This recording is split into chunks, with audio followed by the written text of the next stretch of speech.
વિના કોઈ જાતો નહીં.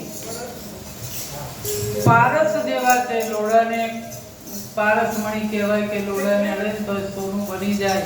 અને ગમે તેવો પાપી હોય તેને અને આને જોર નારદજીને તો 184 ના ફેરામાંથી એક જ વખતમાં મુક્ત કરી દીધા.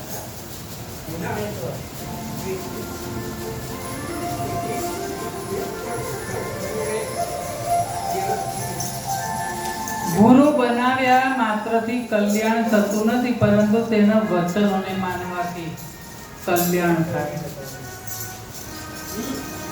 ગુરુ શરીર નથી હોતા અને શરીર ગુરુ નથી હોતા, પણ તેના ઉપદેશ વચનામૃત આદર્શો આપવા માટે ગુરુ હોય છે. જો ગામડાના મેલ કાઢવા વાળા આવતા, પેલા લાલ દરવાજા ગાર્ડનમાં બેસતા હતા મેલ કાઢવા.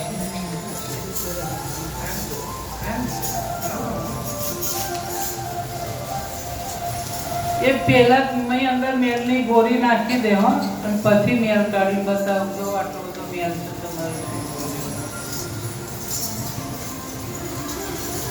એમ આપણા કાલમાં મેલ નાખવા વાળા બહુ હોય.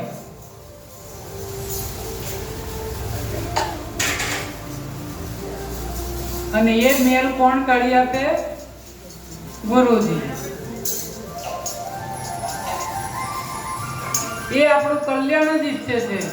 એમના પંજા વજનદાર હોય, ખવી હકે ને એ જ એના માથે આપણું કે જોઈ જો કાલે આ વીર દાદા આવ્યા નથી, ગાડીમાં એમને લઈ ગયા, મને જે હાથ પકડ્યો છે મારી છેક અહીંયાથી છેક ઘરે સુધી હાથ છોડ્યો નથી, પણ એમનો હાથ એટલો મને વજનદાર લાગે, એટલો ભાર લાગે.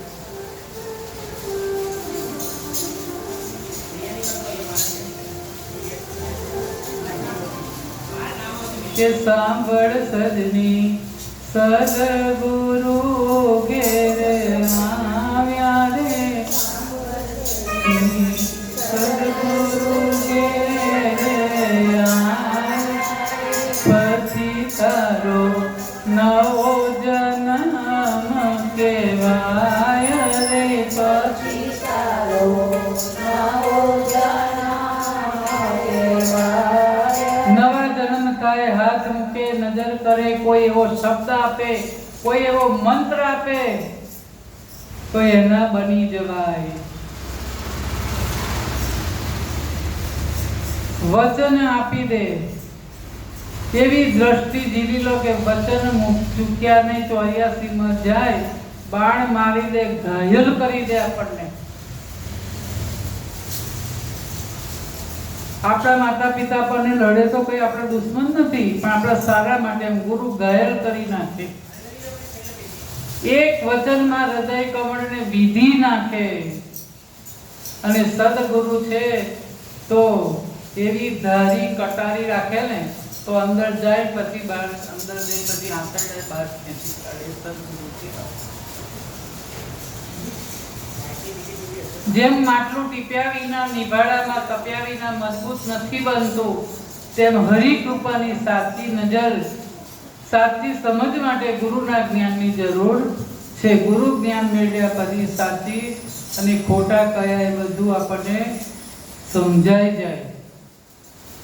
તો બધા એક વખત ભક્તો ભેગા થયા. ગોરા કુંભાર, નામદેવ, તુકારામ, જ્ઞાનદેવ, મુક્તાબાઈ, એકનાથ મહારાજ બધા ભેગા થયા. હવે બધાએ